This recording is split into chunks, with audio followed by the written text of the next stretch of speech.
नमस्कार साथियों, आप सभी का मेरे YouTube चैनल पे हार्दिक स्वागत है। आज हम कक्षा 6 के हमारा राजस्थान के यूनिट नंबर 6 का अध्ययन करेंगे, जिसका शीर्षक है राजस्थान का भौतिक स्वरूप। राजस्थान का भौतिक स्वरूप। साथियों, जैसा कि आप सभी को पता ही होगा कि राजस्थान के भौतिक स्वरूप मुख्य रूप से 4 भागों में विभाजित है, जिनमें थार का मरुस्थल, अरावली पर्वतीय क्षेत्र, पूर्वी मैदान और दक्षिणी पूर्वी पठारी क्षेत्र। इन सभी के हम अलग अलग पार्ट के हिसाब से वीडियो बनाएंगे। तो आज सबसे पहला जो हमारा पॉइंट है उसका नाम है थार का मरुस्थल। आज हम थार के मरुस्थल के बारे में वो प्रश्न जो परीक्षा में अक्सर उठाए जाते हैं या परीक्षा में हमें देखने को मिलते हैं, उनको मैंने विशेष तौर से यहाँ आप लोगों के पेश करने के लिए यह वर्णित किया है।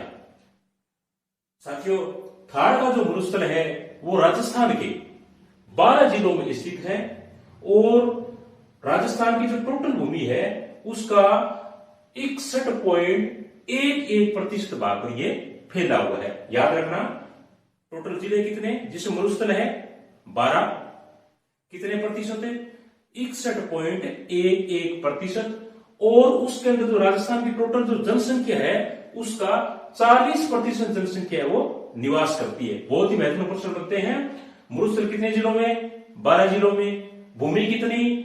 61.11% और जनसंख्या कितनी? 40% जनसंख्या उसके अंदर निवास करती है। साथियों, कहते हैं कि जो थार का मरुस्थल है, यहाँ किसी समय एक बहुत बड़ा महासागर हुआ करता था, उसका नाम था टेथिस सागर। सागर का क्या नाम था? टेथिस सागर। परिस्थितियों के अंदर वातावरण में और धरती के अंदर कुछ ऐसा परिवर्तन हुआ जिससे क्या है कि धीरे धीरे करके टेथिस सागर है वो सूख गया और उसकी जगह एक मरुस्थल ने ले लिया जिसका नाम है थार का मरुस्थल। अब जो थार का मरुस्थल है उसको भारतीय महामरुस्थल भी कहते हैं। उसके अंदर राजस्थान के मुख्य रूप से जो जिले आते हैं वो है 3, जिनमें 1 number Bikaner, 2 number Barmer, 3 number Jaisalmer. प्रश्न भी बढ़ता है कि भारतीय महामरुस्थल में कितने जिले शामिल हैं? 3। कौन कौन से जिले? बीकानेर, बाड़मेर और जैसलमेर। उसके साथ साथ में मरुस्थल के अंदर क्या है कि आपको पता ही है तापमान बहुत हाई रहता है, तो सर्वाधिक तापांतरण वाला जो जिला है मरुस्थल का वो है चूरू। कौन सा जिला? चूरू।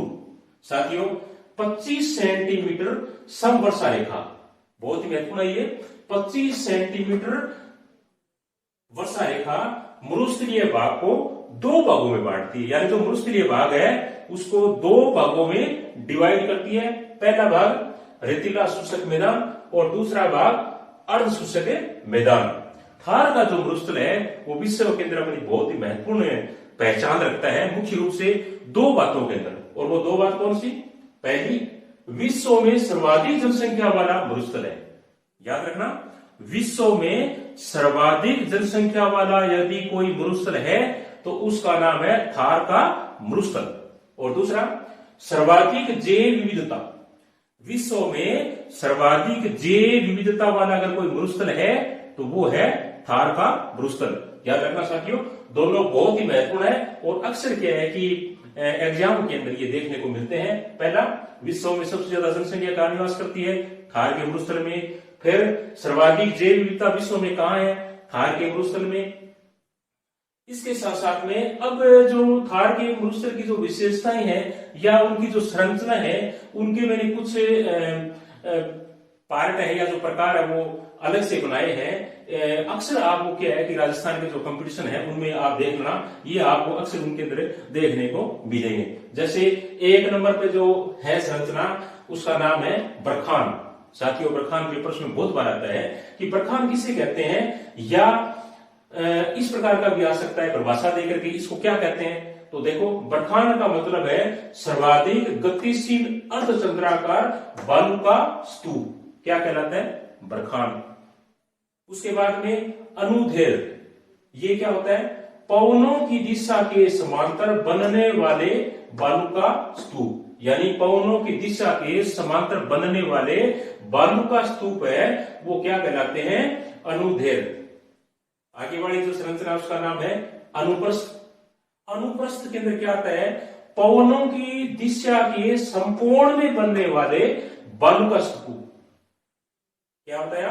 पवनों की दिशा के संपूर्ण में बनने वाले बालू का स्तूप है वो अनुप्रस्थ कहलाते हैं। जैसा कि साथियों मैं बार बार आपको पहले भी बता चुका हूं कि आप मेरे वीडियो को पॉज करके जो मैंने बोर्ड पर नोट किए हैं महत्वपूर्ण जो प्रश्न हैं उनको आप अपने नोटबुक के अंदर भी उतार सकते हो, वो आपके जीवन में काम आएंगे।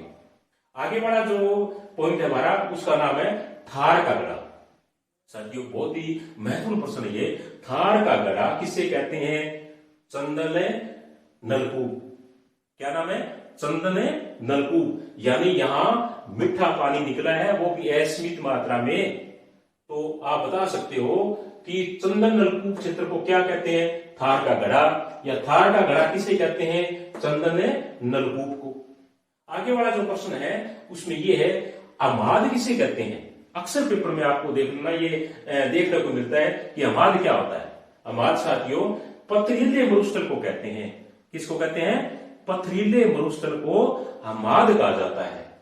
आगे वाली जो संरचना है उसमें बहुत ही महत्वपूर्ण है रन या टाट, यानी रन या टाट किसे कहते हैं? तो इसको देखो, रेगिस्तानी क्षेत्र के निम्न भूमि क्षेत्र में वर्षा का जल भर जाने से अस्थायी झीलों का जो निर्माण होता है उसे रन या टाट कहते हैं। आगे वाला तो और ही महत्वपूर्ण प्रश्न है खड़ीन। अक्सर पेपर में देखने आता है कि खड़ीन क्या होता है या खड़ीन किस क्षेत्र में पाया जाता है? खड़ीन देखो, वे पलाया झीलें जो प्राय निम्न कगारों से घिरी रहती है खड़ीन कहलाते हैं। और जैसलमेर जिले के अंदर पालीवाल जो ब्राह्मण थे उन्होंने खड़ीनों का बहुतायत तौर पे काम में लिया, या आप यूं कह सकते हो कि खड़ीनों का निर्माण जैसलमेर जिले में सबसे ज्यादा अगर किसी ने निर्माण किया या काम में लिया तो वो कौन थे? पालीवाल ब्राह्मण। उसके साथ साथ में राजस्थान में न्यूनतम जनसंख्या घनत्व वाला प्रदेश, बहुत ही महत्वपूर्ण प्रश्न साथियों। राजस्थान के अंदर मैंने अभी आपको बताया था भौतिक संरचना के अंदर इसके 4 पार्ट हैं और उन चारों पार्टों के अंदर सबसे कम जो जनसंख्या घनत्व पाया जाता है वो किसमें पाया जाता है? थार के मरुस्थल के अंदर। ठीक है, इसके साथ साथ में थार के मरुस्थल में देखो और क्या है आगे? रेग मरुस्थल। ये कौन सा मरुस्थल होता है? रेग मरुस्थल। बालू का युक्त पथरीला मरुस्थल, यानी क्या कहा? बालू का युक्त पथरीला मरुस्थल क्या कहलाता है? रेग मरुस्थल कहलाता है। और ये जैसलमेर जिले का जो रामगढ़ क्षेत्र है वहां पर पाया जाता है। रेग मरुस्थल कहां पर पाया जाता है? जैसलमेर के रामगढ़ क्षेत्र के अंदर पाया जाता है। उसके बाद में है इरग मरुस्थल। अब इरग मरुस्थल किसे कहते हैं? देखो, बालू का मिट्टी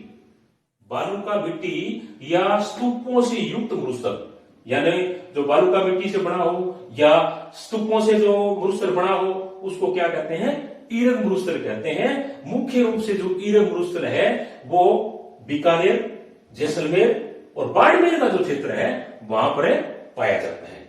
उसके बाद में साथियों शेखावाटी क्षेत्र में जो कुएं मिलते हैं उनको स्थानीय भाषा के अंदर जोहड़ कहा जाता है। प्रश्न आता है कि जोहड़ क्या होता है?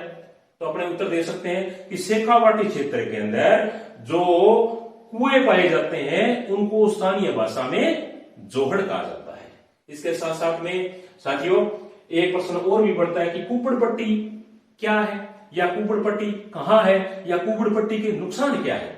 तो कुपड़ पट्टी या बंका पट्टी ये नागौर से अजमेर का बीच का जो क्षेत्र है, नागौर से लेकर अजमेर के बीच का जो क्षेत्र है वो क्षेत्र कुपड़ पट्टी के नाम से या बंका पट्टी के नाम से जाना जाता है। और वहां फ्लोराइड की बहुत ज्यादा मात्रा पानी के अंदर मिली है जिससे वहां के लोगों को एक भयंकर बीमारी हो गई है, उसको कहते हैं फ्लोरोसिस बीमारी। क्या नाम उस बीमारी का? फ्लोरोसिस। प्रश्न भी आ सकता है कि फ्लोराइड के कारण कौन सी बीमारी होती है? फ्लोरोसिस या फ्लोरोसिस नामक जो बीमारी है वो किसके कारण होती है? फ्लोराइड के कण या कुबड़ पट्टी कहां पाई जाती है? नागौर और अजमेर के बीच का जो क्षेत्र है वहां कुबड़ पट्टी है वो पाई जाती है। अब साथियों, मरुस्थल क्षेत्र के अंदर एक बहुत ही खतरनाक सांप भी मिलता है, यानी एक बहुत ही खतरनाक जहरीला सांप पाया जाता है जिसको पीवड़ा कहते हैं। इसके साथ साथ में मरुस्थल का मार्च किसे कहते हैं? यानी जब मरुस्थल आगे बढ़ता है, जब मरुस्थल आगे बढ़ता है तो उसको मरुस्थल का मार्च कहते हैं। अब एक बहुत महत्वपूर्ण प्रश्न है, मावठ किसे कहते हैं? अक्सर पेपर में देखने को मिलता है साथियों ये कि मावठ क्या होती है, या मावठ क्यों होती है, या जो मावठ की जो वर्षा होती है उसका जो पानी है वो किस सागर से आता है, या मावठ की वर्षा कब होती है। बहुत सारे प्रश्न इससे बनते हैं। तो मावठ का मतलब है कि सर्दियों के अंदर भूमध्य सागर से उठ करके जो जल पश्चिम विक्षोभों से आकर के सर्दियों के दिनों में उत्तरी पश्चिमी राजस्थान और उत्तरी भारत के अंदर जो बारिश करता है उसको क्या कहते हैं?